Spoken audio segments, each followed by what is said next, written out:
Welcome back to the show. Today, I'm taking you on a journey, a real one. No sponsorships, no staged moments, no luxury hotels.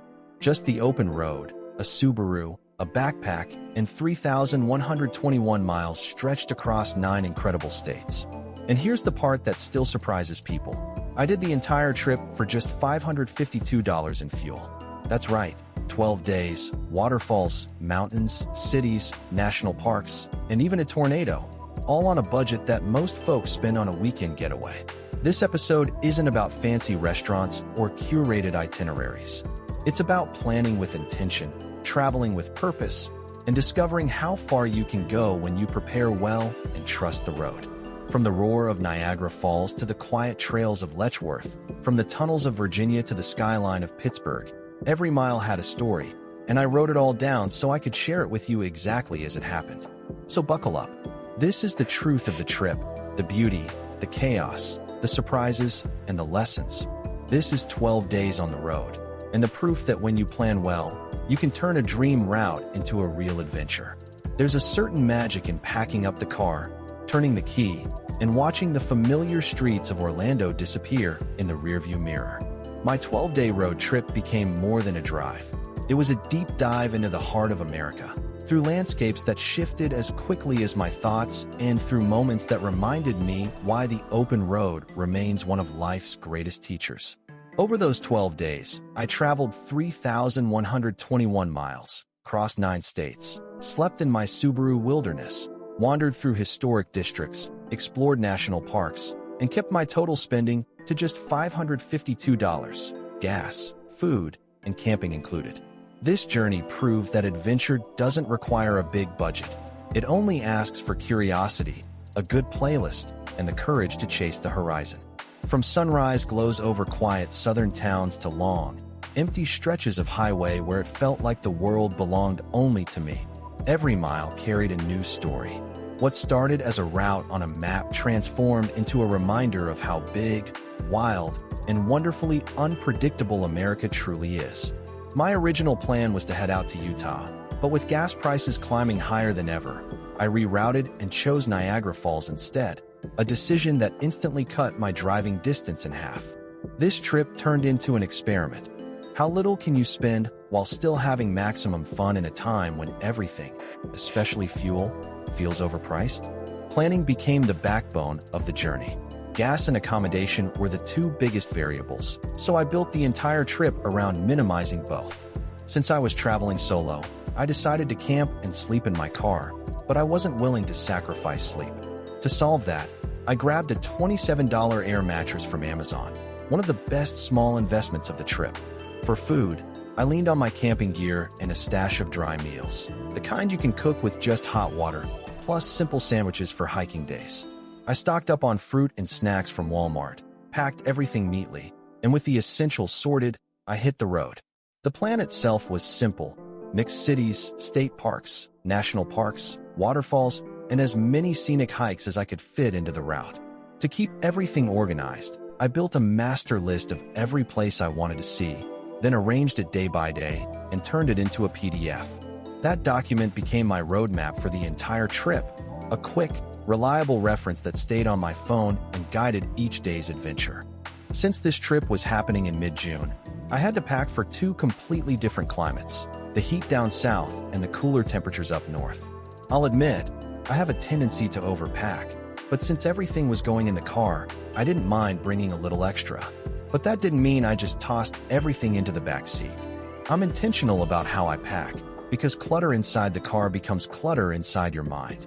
If something blocks your rearview mirror or gets buried under a pile of random gear, you're already losing time before the engine even starts.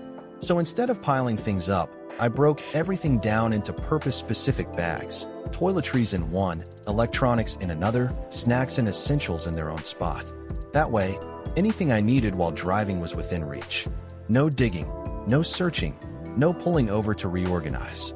A messy car will steal your time and your focus. A well-organized one keeps you moving, thinking clearly, and actually enjoying the road ahead. Then came the real challenge: loading the car in a way that would stay organized for the entire trip. I arranged everything strategically: bathroom essentials together, food and snacks in their own bag, water and toiletries grouped, electronics and chargers packed neatly. My camera gear stayed close by, and I kept snacks in the front passenger seat for quick access. I've seen people throw everything into the back and call it a day, but that wasn't the vibe I was going for. I wanted a setup that worked with me, not against me, mile after mile. I set out on the road with my first major stop planned for the Savannah Historic District. There's something about rolling into Savannah that feels like stepping into a storybook, the kind with moss-draped oaks, cobblestone streets, and a slow, southern rhythm that makes you ease off the gas and breathe a little deeper. Even before you park the car, the city wraps you in its atmosphere, warm, historic, and quietly cinematic. Walking through the district feels like drifting between centuries. The squares are shaded and timeless, each one framed by grand old homes and iron balconies that seem to whisper their own stories. You hear the clip-clop of horse carriages, smell the sweetness of southern cooking drifting from old brick buildings, and feel the weight of history in every corner. Savannah isn't just a stop on a road trip. It's a place that invites you to slow down, wander, and let the city reveal itself one block at a time. Since this was my first day on the road, I had packed myself a simple Subway-style sandwich. Nothing fancy, just something I could enjoy by the river. I ended up eating it while watching tourists wander by, boats drifting along the water, and the rhythm of everyday life unfolding around me. The whole place had this beautifully curated feel, almost like a smaller version of Vancouver. Cruise-style boats glided in and out, and planes took off and landed in the distance, giving the waterfront a constant sense of motion. All around me were souvenir shops, restaurants, and high-end hotels, not in a manufactured way, but in a way that felt genuinely charming. Everywhere you looked, there was something inviting, something that made you want to slow down and take it all in. From Savannah, the drive out to Tybee Island feels like slipping into a slower rhythm, marshes opening up on both sides, the air getting saltier with every mile. And once you arrive, it's absolutely worth staying for the sunset. The sky here doesn't just change colors. It melts into the horizon in shades of gold, pink, and soft orange that make you pause without even realizing it. Beach access on Tybee is a bit limited in certain areas, but the spots you can reach are peaceful and beautifully maintained. The island itself has a laid-back charm, a mix of small beach shops, local cafes, and quiet stretches of sand where life moves at its own pace. It's the kind of place where you can sit, breathe, and just watch the day fade into the water. Day 2, Congaree National Park. Congaree National Park was my stop for the second day, and one thing I loved right away is that the park is completely free. No entrance fees, no hassle, just miles of untouched wilderness waiting to be explored. There are several trails here, but the boardwalk loop is definitely the most popular. It's an easy, elevated path that lets you glide through the old-growth forest without worrying about mud or roots. And it gives you a front-row view of those towering trees Congaree is famous for. Step off the boardwalk and onto the outer trails, though, and you enter a different world, beautiful, quiet, but definitely mosquito territory. The bugs here don't play around. If you're planning to explore beyond the boardwalk, insect repellent isn't optional, it's a must. Long sleeves help too, especially in the summer when the humidity turns the forest into a mosquito paradise. Despite that, the park is stunning. The stillness, the cypress knees rising from the swamp, the way the light filters through the canopy. It's the kind of place that slows you down and reminds you why these protected spaces matter. From there, I headed over to the Columbia Riverfront, a long, scenic stretch along the Congaree River that's designed for walking, relaxing, and taking in the city's calmer side. It's a mix of paved paths, viewpoints, and green spaces where locals come to jog, bike, or just sit by the water. On a good day, it's the perfect place to unwind after a morning of hiking. Unfortunately, during my visit, a lot of the riverfront was under construction. Several sections were blocked off, and I had to follow detours that zigzagged around work zones. It didn't ruin the experience, but it definitely changed the flow of the walk. Still, the parts that were open gave a nice glimpse of Columbia's riverside charm. Peaceful, breezy, and worth a quick stop even with the temporary disruptions. Also today, Greenville's Main Street, and honestly, this town surprised me in the best way. The moment you step onto Main Street, you feel this blend of southern warmth mixed with a touch of European charm. The tree-lined sidewalks, outdoor cafes, boutique shops, and the way people stroll instead of rush. It all gives the area a relaxed, almost European pedestrian-friendly vibe. Greenville has done an incredible job designing a downtown that feels inviting and walkable. The streets are clean, the storefronts are beautifully kept, and there's a sense of community in the air. It reminded me of those small European towns where you can wander for hours, stopping for coffee, people watching, and soaking in the atmosphere. Main Street isn't just a road. It's the heartbeat of the town, and spending time there feels like stepping into a place that values beauty, simplicity, and connection. Even the cemetery nearby adds to that feeling. It's surprisingly large, quiet, and beautifully kept, the kind of place that reminds you how much history sits beneath the surface of a town like this. Walking past it, you feel that blend of old and new, another touch that gives Greenville its subtle, almost European charm. No visit to Greenville is complete without stopping at Falls Park on the Reedy. Tucked right into the heart of downtown, the park feels like a hidden oasis, a waterfall flowing through the middle of the city, surrounded by gardens, walking paths, and that iconic Liberty Bridge curving gracefully above the water. It's one of those places that makes you pause, because it doesn't feel like something you'd expect to find in a small southern town.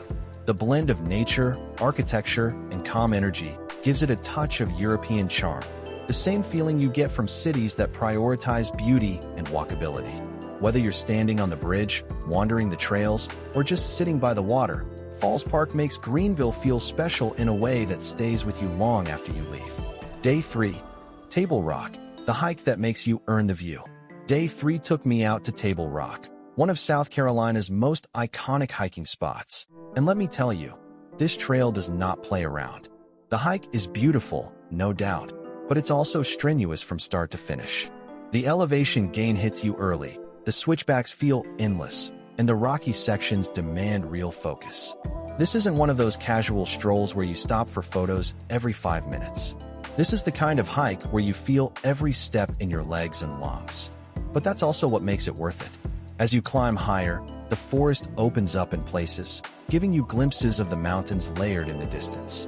The trail is rugged, raw, and honest, the kind of challenge that reminds you why you love hiking in the first place. By the time you reach the top, the view feels earned. You stand there looking out over the Carolina landscape, knowing you pushed through one of the toughest trails in the region. If you're planning to do Table Rock, go early, bring plenty of water, and be ready for a workout. It's demanding, but the payoff is unforgettable. By the time I finished the Table Rock hike, I was done. Legs shaking, shirt soaked, lungs negotiating with me, the whole package. I practically crawled back to the car. On the drive out, I made an emergency stop at a Walmart to grab a few things I suddenly realized I desperately needed. When a hike nearly wipes you out, even a simple Walmart run feels like a lifeline. A cold drink, a few essentials, and a moment to stand in the air conditioning brought me back to life just enough to keep going. Day 4, heading toward Asheville, waterfalls, and mountain air. Day 4 started with the drive toward Asheville, and before reaching the city, I made a stop at one of the easiest and most rewarding roadside waterfalls in North Carolina, Looking Glass Falls. You don't even have to hike to see it. The waterfall is right off the road, powerful and photogenic, with a staircase leading down to the base if you want to feel the mist on your face. It's the kind of spot where you step out of the car and instantly feel the cool mountain air wrap around you. A little farther up the road is Moore Cove Falls, which does require a short hike, about 3/4 of a mile each way. The trail is gentle and shaded, winding through lush forest until you reach a delicate waterfall that you can actually walk behind. It's not a massive waterfall, but the setting makes it special, quiet, green, and tucked away like a secret. Both stops were the perfect warm-up before rolling into Asheville, giving the day a mix of easy beauty and light adventure. After the waterfall stops, I continued the drive into Asheville, a city that feels like a blend of mountain soul, artistic energy, and laid-back charm. Asheville has its own personality. Street musicians playing on corners, murals splashed across brick walls, local cafes buzzing with conversation, and the Blue Ridge Mountains wrapping around the city like a backdrop painted just for it. It's a place where creativity feels alive. The downtown streets are walkable and full of character, with independent shops, craft breweries and restaurants that make you want to slow down and explore one block at a time. Asheville has that rare mix of small-town warmth and big city culture, all tucked into the mountains. Day 5. Mountain roads, tunnels, and the New River Gorge. Day 5 was all about the drive, winding through the mountains, climbing higher with every mile, and passing through two iconic tunnels along the way, Big Walker Mountain Tunnel and East River Mountain Tunnel. There's something about driving through these long, echoing tunnels carved straight through the mountains that makes the journey feel cinematic. One moment you're in darkness, and the next you burst out into sweeping mountain views. Eventually, I made it to the New River Gorge Bridge overlook, one of the most impressive viewpoints on the entire trip. Standing there, looking out at the massive steel arch stretching across the gorge, you really feel the scale of the landscape. The overlook gives you that perfect postcard angle, the bridge framed by endless layers of forest and the river cutting through the valley below. Before leaving, I stopped by the ranger station, which is right next to the overlook. It's a great spot to pick up souvenirs, learn a bit more about the area, and get your national park passport stamped. There's something satisfying about collecting those stamps. Each one marks a place you've stood, a view you've earned, a moment you won't forget. The National Park Passport is one of those little things that makes visiting parks even more meaningful. It's a small booklet you can buy at most visitor centers, and every time you visit a national park, monument, or historic site, you can get it stamped with the date and location. It turns your travels into a collection of memories you can flip through, a growing record of all the places you've explored. Each stamp feels like a badge earned, a moment captured, and a reminder of the landscapes, trails, and experiences that shaped your journey. Next, I headed out to hike the Endless Wall Trail, one of the signature routes in New River Gorge. The trail winds along the rim of the gorge, weaving through thick forest before opening up to dramatic cliffside overlooks. It's not a difficult hike, but it's the kind that keeps you moving, steady ups and downs, roots, rocks, and those little surprises that make the trail feel alive. The reward comes when you reach the viewpoints, sheer sandstone cliffs dropping into the river below, with the gorge stretching out in every direction. Standing there, you understand why they call it the Endless Wall. It feels like the landscape just keeps going, layer after layer, ridge after ridge. Day 6. Mount Washington Overlook in Pittsburgh. I began Day 6 at the Mount Washington Overlook, one of the most iconic viewpoints in Pittsburgh. Standing up there, the entire city opens up beneath you. The three rivers, the web of bridges, the stadiums, and the skyline rising clean and sharp against the sky. It's the kind of view that makes you pause for a moment, because it captures everything that makes Pittsburgh unique. The water, the hills, the industry, and the beauty all layered together. From that height, the city feels both grand and welcoming. After taking in the view, I drove down into Pittsburgh, and the city impressed me right away. Clean, bright, and surprisingly beautiful, it had a calm Sunday energy that made exploring easy.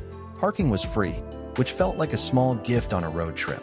I started at Point State Park, where the three rivers meet. The park is wide and peaceful, with open lawns and river views that make you slow down without even trying. From there, I wandered into the downtown streets, where a weekend market was buzzing with vendors, music, and families enjoying the day.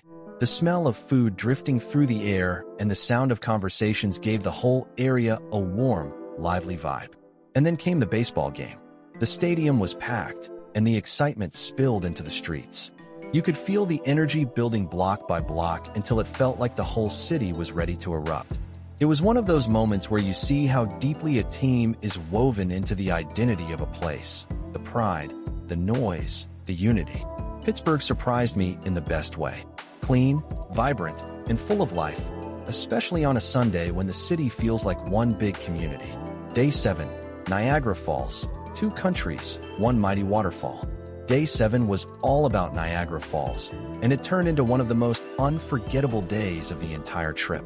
I started with the classic experience, Made of the Mist. This is the legendary boat ride that takes you right into the heart of the falls, so close that the roar becomes a wall of sound and the mist hits you like rain. They give you a blue poncho, but honestly, you still get soaked, and that's part of the fun. Being that close to the power of the water makes you feel tiny in the best possible way. After the boat ride, I explored Niagara Falls State Park, the oldest state park in the United States. It's beautifully laid out with walking paths, viewpoints, and green spaces that let you see the falls from different angles.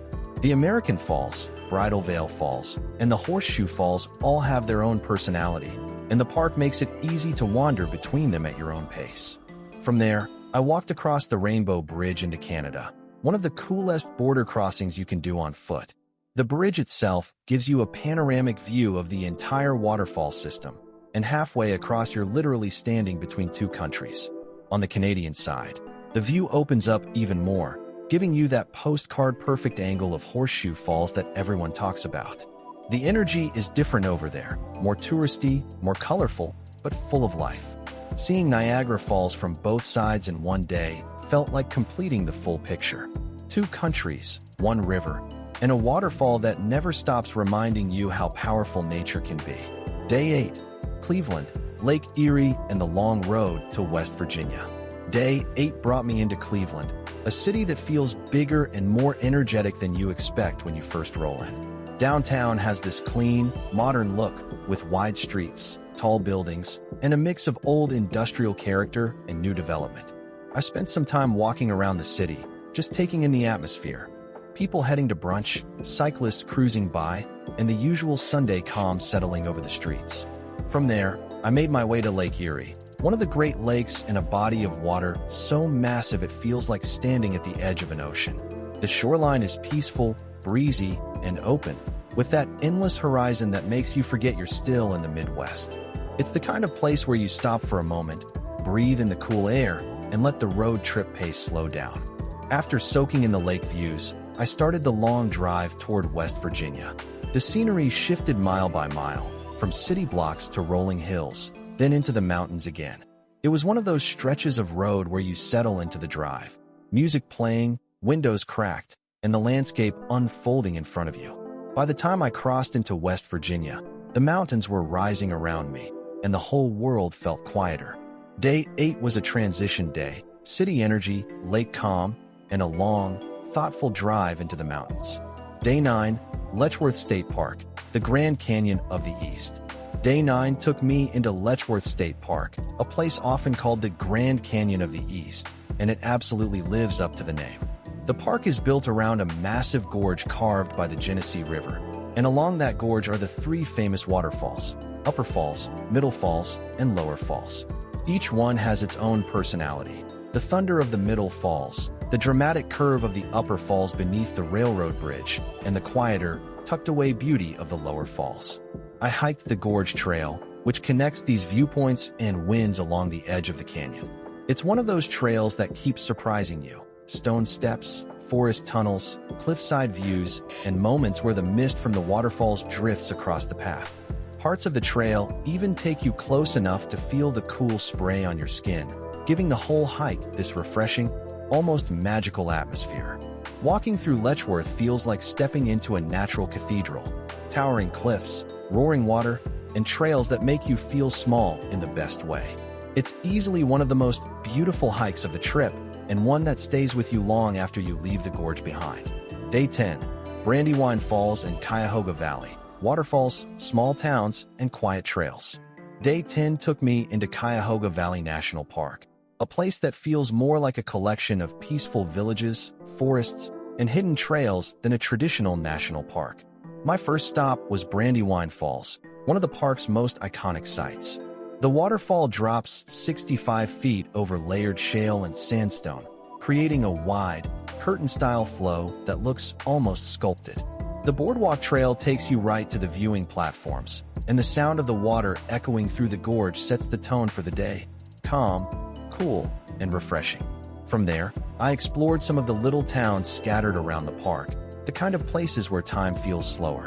Old barns, small cafes, historic buildings, and quiet streets give the whole area a charming, almost storybook feel.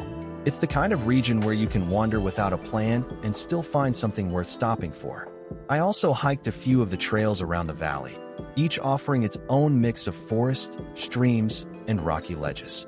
Some paths take you deeper into the woods, while others follow old canal routes or lead to smaller waterfalls tucked away from the crowds. The hikes aren't difficult, just peaceful, scenic walks that let you soak in the beauty of Ohio's only national park. Cuyahoga Valley surprised me with how gentle and inviting it is. Waterfalls, small towns, and quiet trails. A perfect slow-down day in the middle of a long road trip. Day 11. Niagara Falls. Water, power, and quiet mountain roads. Day 11 took me deeper into West Virginia, following winding mountain roads until I reached Niagara Falls, a wide, powerful waterfall that stretches across the Kanawha River like a natural curtain. It's not a tall waterfall, but the sheer width and constant rush of water make it mesmerizing. The sound alone fills the whole area, steady, strong, and calming at the same time. Right next to the falls is the Glen Ferris Dam, a small hydroelectric dam that adds an interesting contrast to the scene. On one side, you have the raw force of the river spilling over the rocks. On the other, the quiet structure of the dam channeling that same power into energy. The mix of nature and engineering gives the place a unique character. The whole area around Niagara Falls feels peaceful. Small towns, old bridges, and stretches of river that seem untouched. It's the kind of stop where you linger longer than you planned, just watching the water move and taking in the calm of the mountains. Day 12. The storm southbound. Rain, wind, and the final push home. Day 12 was the journey back south, and it turned out to be the most intense driving day of the entire trip.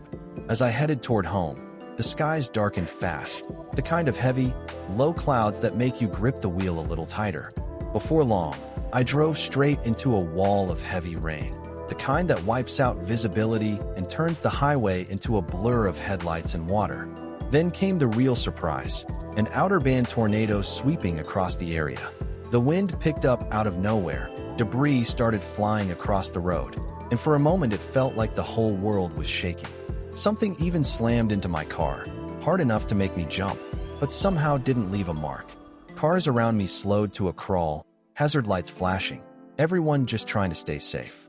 I eased off the gas, kept both hands on the wheel, and took it slow. No rushing, no pushing through.